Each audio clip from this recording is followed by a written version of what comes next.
If you wish to have a question, let's try and make this interactive. Let's try and make this participatory, and feel free to ask questions.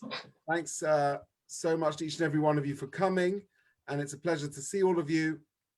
And the title of this evening's talk is Gun Control from a Jewish Perspective. And I think with the US election results, I guess, just about clear, it's definitely something that we're thinking about. It's a divisive issue in the United States, that's for sure.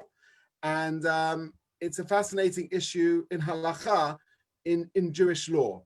Now, before I begin, if I may just first of all say, I'd like to dedicate the learning that we're doing this evening in honor of Rabbi Lord Sacks.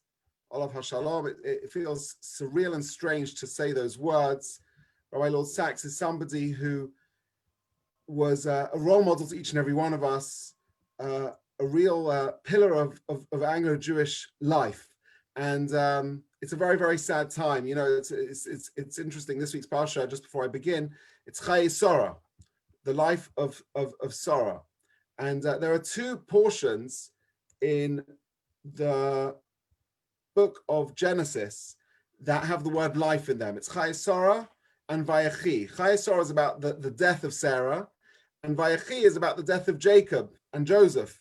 Yet, both of these portions don't really focus so much about, they focus on the death of these characters, but they are called the life of.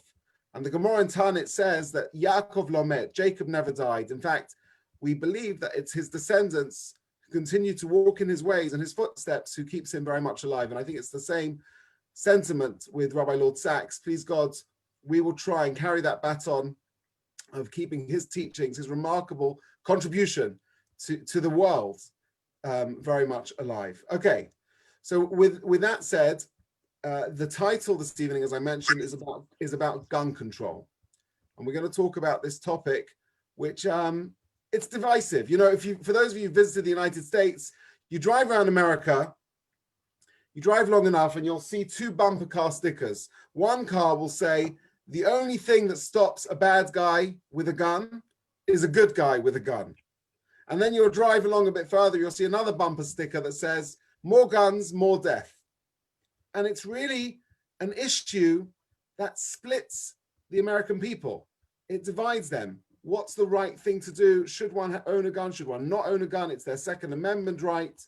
And people are very, very strict about, torn about it. I'll just share with you very briefly. For those of you who remember, you may have seen my interview with a Texan Jew, a fabulous guy called Rod Brown.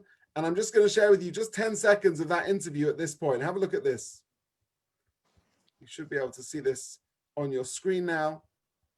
And this was my interview with Rod Brown a few months ago. And I asked him about gun control in the US. This is what he had to say. A few acres with a pond and a little house, probably for 100,000 or so, 125. Now tell me something about your Second Amendment rights. Is it fair to say in Texas the Jews carry guns? And do they take their guns into the synagogue? Oh, wow. Yes, I'd say. I wasn't expecting that.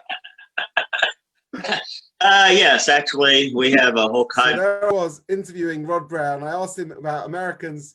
Do they have guns? Do they carry guns? And he pulls out a gun in the middle of the interview. I couldn't quite believe it. I was just glad I was meeting him virtually, not in real life. It was quite shocking, to say the least. You know, in American politics as well, every single campaign have had this discussion at its very center. I'm going to share with you now very briefly, before we get into the Jewish perspective and the halakha of this, I'm going to share with you another very short clip of President-elect Biden and President Trump having a conversation about gun control. This is what they had to say. Have a look at this.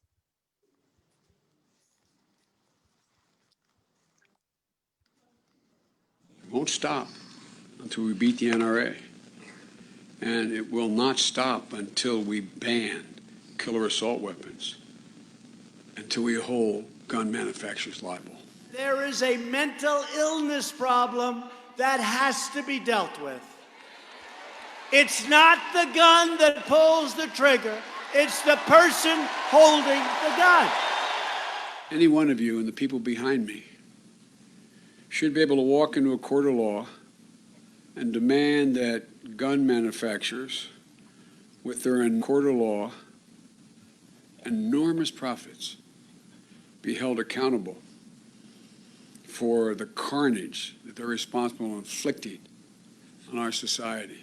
My first day of office, I'm going to send a bill to the Congress repealing the liability protection for gun manufacturers, closing the background check loopholes and the waiting period. And it'll let too many people slip through the cracks.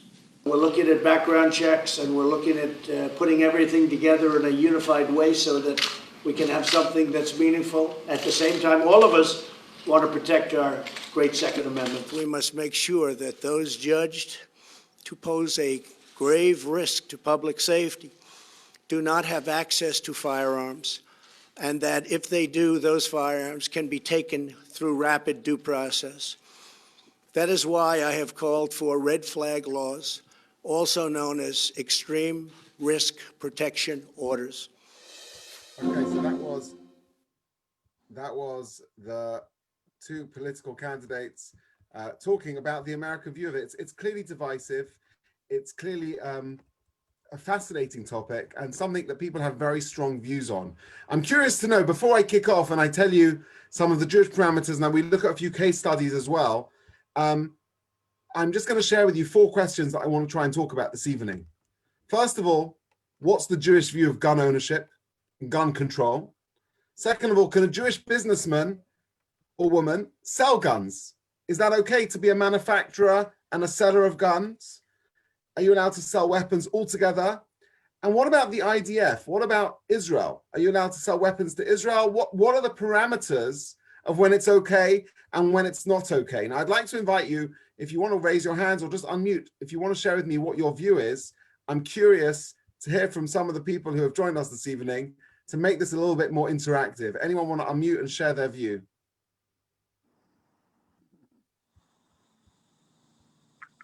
Okay, I'll kick off. Your name? Sure, Malcolm. I think if you are living in an environment where you consider you and your family are threatened, surely you can take steps to protect yourself and your family. Interesting. So when you live somewhere, If it means having a gun, I think the answer is yes. I think you should have one.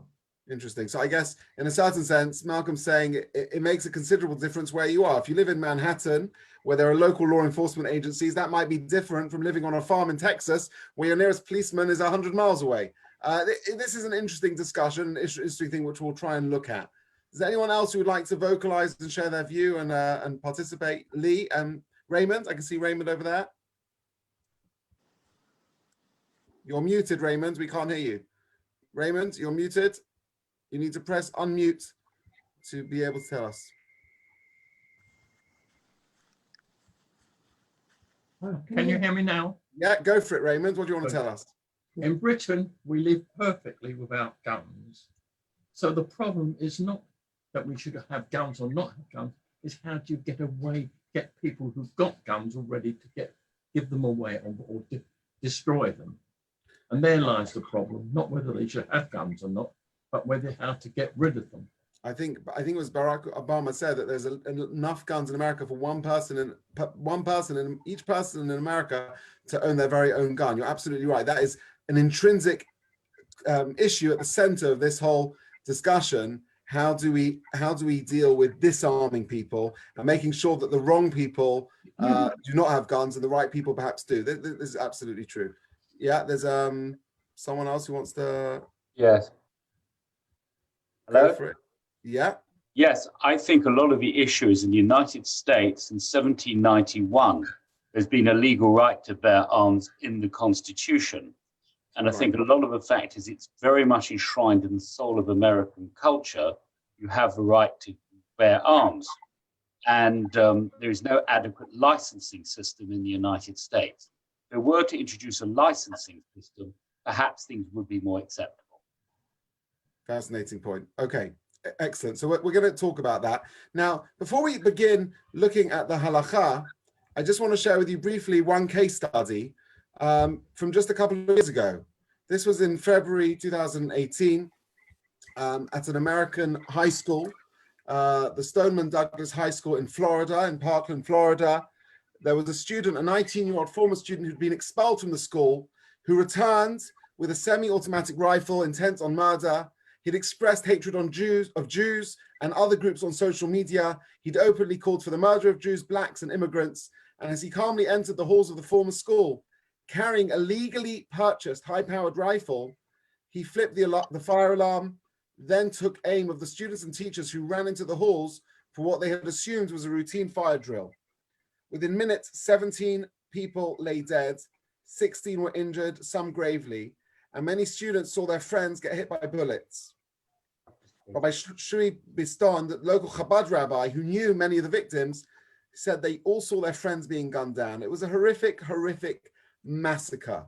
And there were many Jewish victims as well as non-Jewish victims, unfortunately, in this massacre, including the teacher, Scott Beagle, who was one of the teachers in the school, who tragically lost his life that day. A terrible tragedy that we should never, ever know of. And unfortunately, it's not an isolated tragedy. Unfortunately, it happens fairly frequently in the United States, not on that level, thankfully, but it does happen fairly frequently. In fact, if you Wikipedia gun crime in the United States, you'll be shocked. You'll be shocked how even during the pandemic in 2020, there have been cases of things that have been taking place, and it's quite frightening. Now, while I'm not here this evening to really express political views, I'm not here this evening to give you conclusive conclusions. What I want to present to you this evening is just a number of the sugyot, number of the discussions, the ancient discussions in the Talmud that can be applied today. What does Jewish tradition have to tell us about this? And I think the starting point is an obvious one. The starting point is the concept of pikuach nefesh, the concept that has been kind of governing our lives for the last 9 months, and please God, for all our life, of basically that sanctity of preserving human life, how we need to ensure that we do everything possible to preserve human life. Now, if we think about it honestly, on the one hand, the murderer, somebody holding a gun, a weapon, an automatic rifle, a firearm, they outnumber their victim hugely. They can mow down 20, 30, 40 people with a semi-automatic weapon. You remember the massacre in Las Vegas not too long ago, where the man broke a window and it was a music concert underneath, right? That is definitely something which is beyond regular concept of murder. It's mass murder. If there were stricter background checks, as Bernard correctly said, that would also prevent the wrong people getting hold of the guns. And if no one but the police or the military had weapons altogether, it would have been very difficult to acquire a gun, even legally, which is the case, as you mentioned, Raymond, here in the UK, also in Japan. On the other hand, if weapons had been permitted in many of these places, there would have been teachers in that school who would have had a firearm in order to kill the murderer before he managed to kill so many people. And that's a fascinating aspect to consider. The murderer also flew beneath the radar. Perhaps if there was, if it's possible that no system of flagging suspicious individuals could have helped in this case. It would have certainly helped if there would have been some sort of system or regulation. Now we're going to begin by looking at a Gemara. I want to share with you, let me try and share this on your screens. I want to share with you a fascinating Jewish source. Bear with me, just working out the tech of this. We should be good at this technology by now. We've been doing it long enough. So I want to share with you a Gemara in Shabbat. One second. Yeah, here we go. There's a Gemara in Shabbat. Let me see if I can make this a bit bigger for you. That says the following. The sages said that a man may neither go out on Shabbat with a sword, nor a bow, nor a shield, nor with a spear. If he unwittingly went out with any of these weapons, he's liable to bring a sing offering. Now, you all know in St. John's Wood we recently got an Eruv, and the Gemara is discussing whether or not one is considered to have broken Shabbat by carrying these type of weapons. Now, Rabbi Eliezer says these weapons, They are ornaments. They're like jewelry for a man. And therefore, a man should be permitted to go out on Shabbat wearing them, carrying them, in the same way a woman can wear a necklace on Shabbat without that being a problem. So too, this should be allowed. The Rabbanan, the rabbis, they argue. They say there's nothing more reprehensible than people carrying weapons, as it says in the famous verse in Isaiah, and they shall beat their swords into plowshares and their spears into pruning hooks. In other words, nation should not rise against nation. Weapons are despicable. And that's the first source, right? So we see, just by reading that source, that weapons are considered a reproach for mankind and definitely not something desirable. Now, there's another interesting Gemara. There's a Gemara in Baba Kama. The Gemara in Baba Kama describes something very interesting. Let me see if I can get this up without too much time wasting. Said in that passage, a shield. A shield isn't a weapon. We'll talk about shields shortly, because shields is an interesting one. But there's another Gemara in Baba Kama which asks the following question. The Gemara asks, Rabbi Natan says, from where is it derived that one may not raise a vicious dog in his house, and that one may not set up an unstable ladder in their house? Because it says, "V'lo tosim damam b'beisecha," you shall not bring blood into your house. In other words, you need to be careful. It was the Jews who invented health and safety. Health and safety is a basic precept in Judaism. You need to take care. It is forbidden to have anything in your home that is likely to cause damage. Now, the Mahashal, Rabbi Shlomo Luria, he points out that many authorities forbid raising a dangerous dog, even if it's kept chained, and that would indicate and extend to a dangerous object such as a gun. It's forbidden even to have something like that. However, he points out elsewhere in the tractate that maybe if there's a dangerous area where you're going to be keeping that, maybe things are different. But this is something certainly interesting to explore. Now, what about knives? What about knives? Okay, so this is a very good question. We're going to talk in a moment when we see another Gemara in Avodah Zarah. It depends what the article is used for. And we, as I think Malcolm mentioned, shields. What about a shield? What about anything? Where does it end? Maybe we shouldn't allow people to buy bleach because, you could poison someone with that. Where does it end? Where does it begin? We're going to look at a Gemara in Avodah Zarah that's going to answer that exact question. Now, let me ask you a question. It's 3 o'clock in the morning, God forbid, you hear a smash of the window, and you go downstairs, and there's a guy in a balaclava with a baseball bat. What do you do? Now, in English law, if you take out a gun and shoot him and you kill him, are there any solicitors on the line who can tell me what would happen to me? What's the law? Rayful, what's the law? That might, I'm not a lawyer, but thinking about the Tony Martin case in Norfolk, he was charged with murder and convicted of murder, but on appeal it was reduced to manslaughter. Absolutely. Now you're allowed to use reasonable force, just to let you know. Reasonable force, yeah. You're allowed to use reasonable force. Define reasonable force. I mean, I think in that case, people argued it was more than reasonable. He got a little bit trigger happy, and it was unreasonable. What's the Jewish view? You also shouldn't have a weapon there. For example, if you had a bat under your bed, unless you could prove, or you would be saying that it's actually your son's use for baseball. But if you've got it there, it shouldn't be there under your bed for defense. That's the English view, or the That's Jewish? the English law. Yeah. The Jewish law, I think we have a law of a rodef. Law of the intruder, and you'll be allowed, if you felt yourself under reasonable threat, you could kill that person. Okay, so definitely we have the law of the rodef, which is very relevant and pertinent to this exact conversation. Let me share with you this. This is a Rashi. We all know the famous commentator Rashi, who says the following. Hold on, let me just try and share the screen again over here. So there's a pasuk in Shemos, right? That describes the following situation, the one we just said, right? Can you see the screen source 5? If a thief is seized while tunneling, he's beaten to death. There is no blood guilt in this case, right? The pasuk says, if somebody comes in, a thief, and he enters your house, or mason, he dies, ein lo domim. There's no blood guilt. Now, damim, no blood. What does this mean? It's a bit unusual. Rashi explains. So it says, Imamachteres means when he's breaking into your house, exact scenario that we described a few moments ago, there shall be no guilt of the blood incurred for him. This is not regarded as murder. It is as though the thief has been dead from the beginning of the criminal act.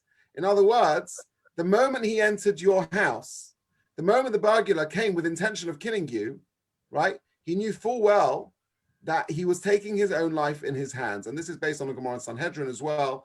And although slightly we digress, this is something really, really important when in the whole conversation of kind of shot or be shot, what's the Jewish view? This is very much a source that is pertinent to that discussion. So as we've said, a major part of the whole gun control debate is whether or not is society safer or more dangerous with guns. And there are so many studies on this. There is so much conflicting evidence. There's a great book for those of you who are interested in it by John Lott. It's called More Guns, Less Crime, where in that book, he argues that violent crime rates actually go down with more guns, which is an interesting argument and a fascinating read. But let's look at some ancient Jewish law. Let's look at a Gemara in Source 7. There's a Gemara, I'm going to share it with you on your screens. Hold on, let me see if I can get this up. Every time I try and share the screen, I lose it. Hold on.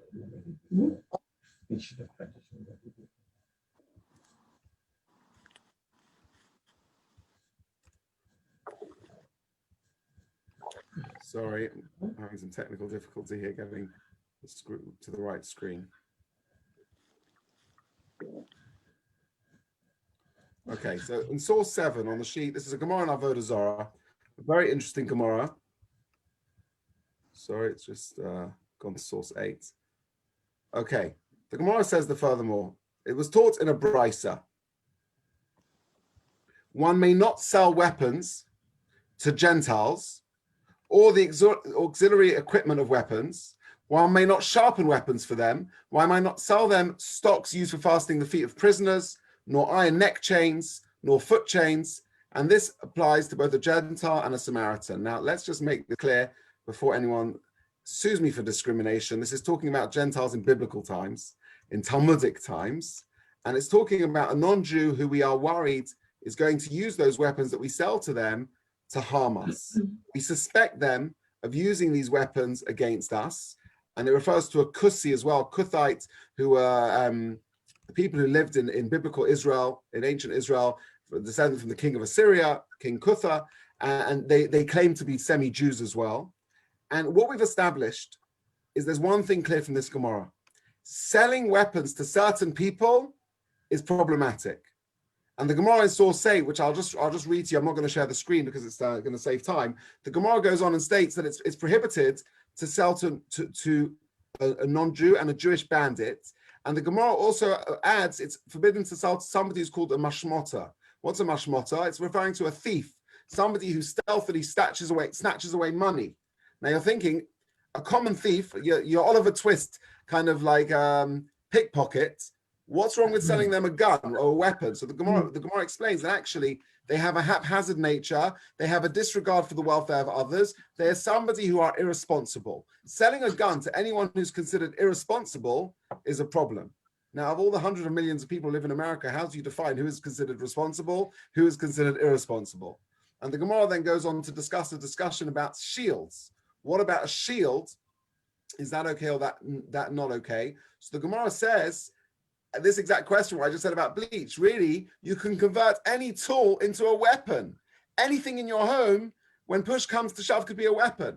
So the Gemara says, no, it's talking about you're not allowed to sell a certain type of iron that was used, especially by the ancient Persians, as a type of weapon. That's what the Gemara is referring to.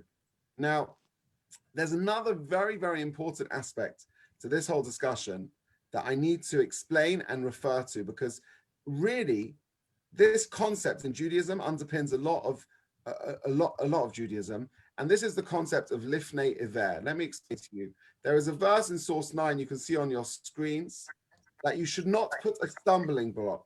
You should not put a stumbling block before a blind person. Now, what does this concept mean?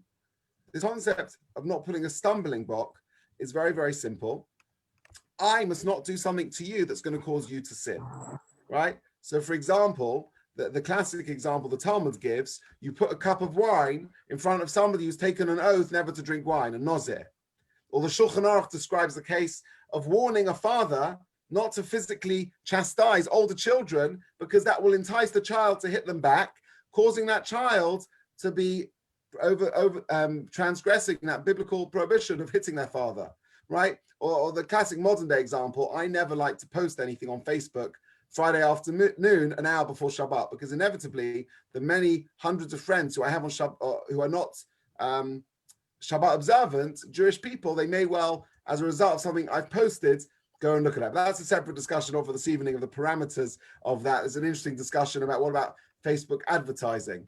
I remember one of my first events I did here when I was in St. John's Wood was we did a Friday night dinner, and we sent out an email to the community. It was pre-programmed, and the email went out on Saturday morning, on Shabbat morning, and somebody came to me in shul and said, "Rabbi, welcome to the community. I didn't know you were that type of rabbi to send out invitations to events on a Saturday morning." But that was the classic example of lifnei iver, putting a stumbling block in front of somebody. Obviously, that case was totally inadvertent, and that was done before Shabbat, and I blame the office. No, but joking aside, it's a real problem. Now, how does this tie into our discussion?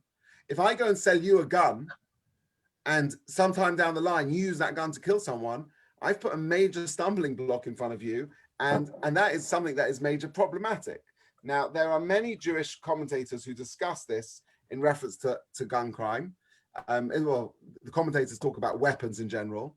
And Rabbi Yosef ibn Chabib, who was a 14th century commentator, he says our main worry is that it's going to lead to murder. You sell a weapon to somebody, what they're going to use it for. The Ritva cites this exact example of lifnei iver. You're putting a stumbling block in front of somebody. Now, Maimonides, Rambam, he has a very interesting discussion in Hilchos Avodah Zarah, in Hilchos Avodat Kachavim, in idol worship, and also Hilchot Rotzech, the laws of murder, where he discusses what's the fundamental issue here. Is it lifnei iver, that you're putting a stumbling block in front of somebody, or he describes another problem, which is causing a general damage and denigration to wider society.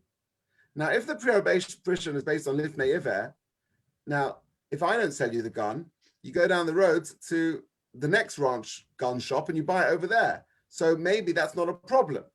But if it's because it's going to cause a denigration to society by me selling you that gun, that is a problem. Now, that's obviously quite debatable. And I'm going to press pause here, just ask if anyone wants to unmute themselves and has any comments or questions on anything I've said so far, or if anything needs any clarification.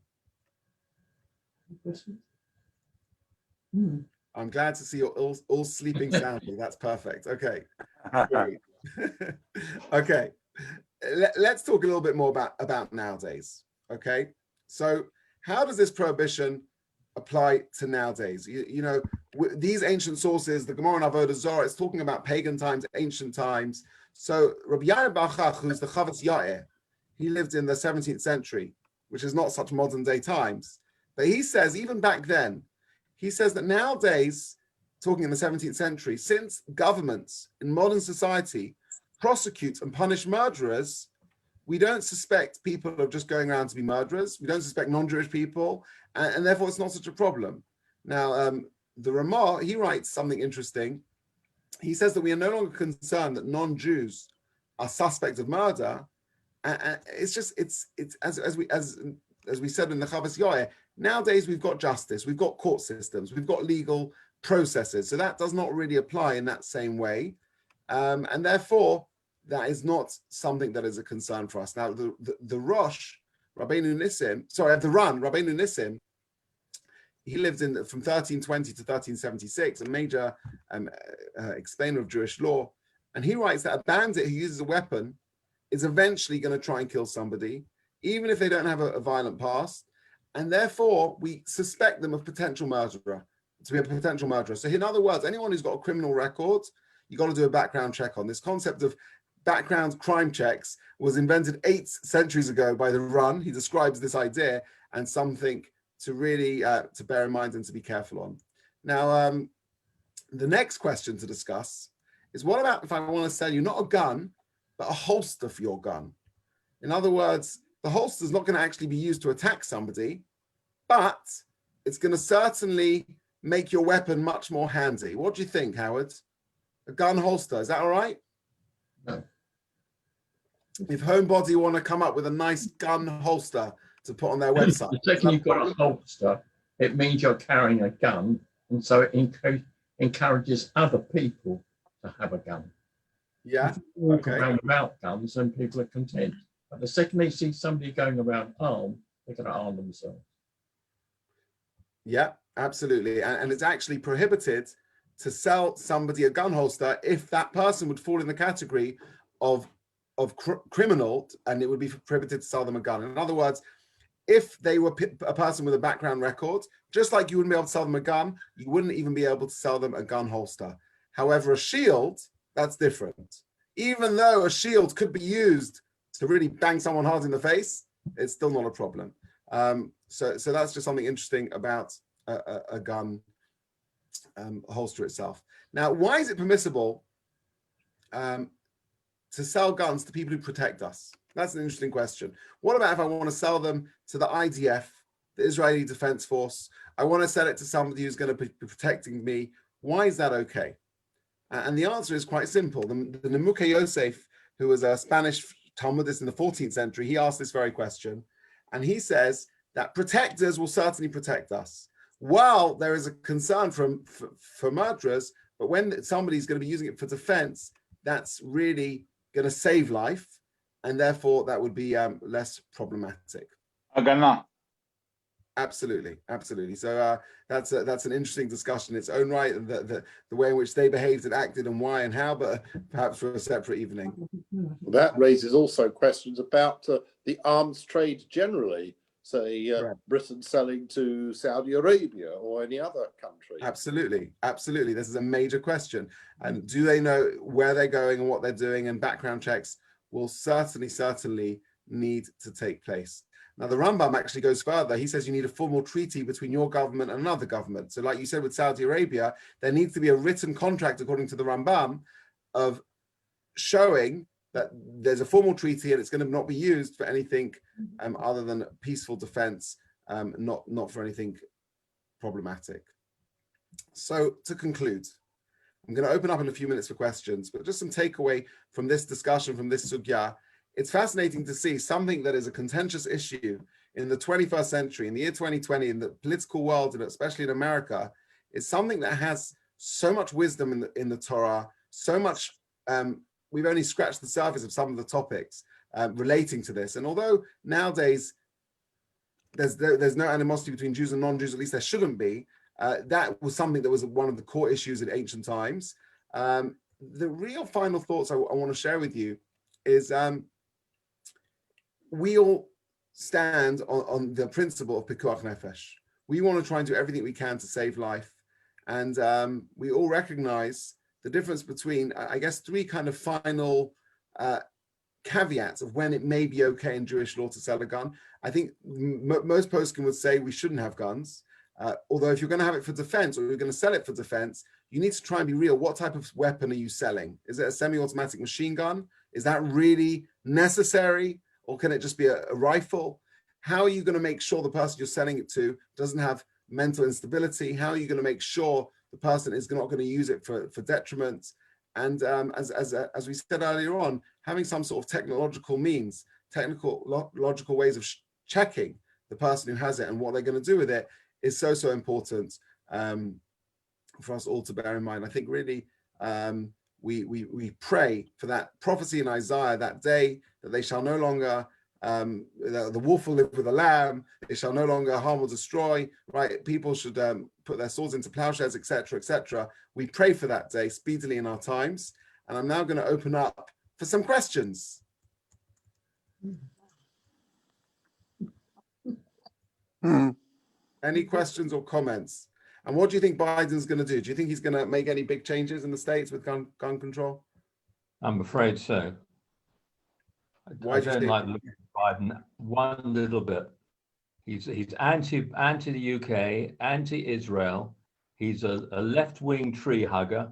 I think it's very bad news. Not that I think Trump's great, but at least some of the things he did were, I think, good. quite I right. think you like Trump because he's an avid golf player. Malcolm, so that ticks a lot of boxes for you. But yeah, it's a worry. I guess also for us from a distance to just be observers, it's certainly different and challenging to have that perception.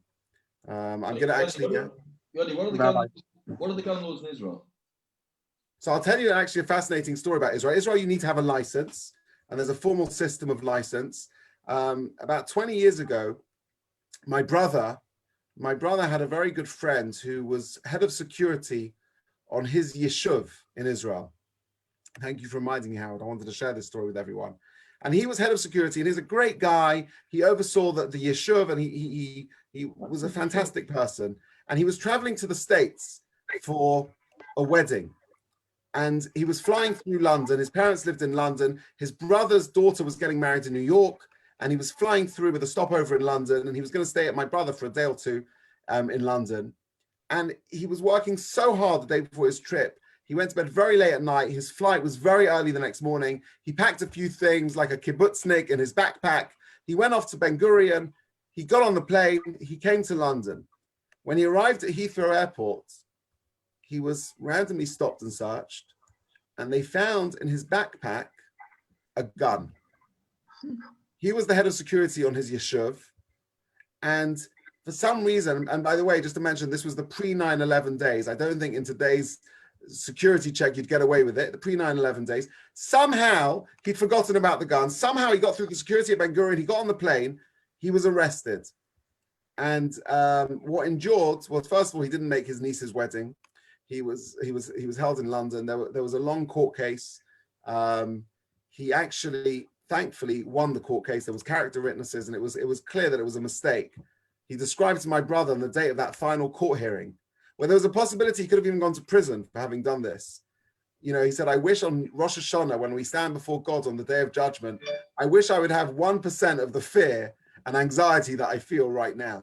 But he was a great guy. And, you know, accidents happen. People make mistakes with guns. People make mistakes. And that's one of the reasons why people are so nervous to have guns. But at the same time, this same guy in his yeshuv has stopped terrorists before. And if he didn't have a gun, you know, it's a very hard balance. It's a very hard juggle of debate. Rabbi Golker. Yes. There was a caller on before who I thought had a very interesting perspective there. In the US, it's entrenched in the Second Amendment since the 1700s. So it's a very different culture over there in the US. But one thing that the Second Amendment talks about is the fight back against government tyranny.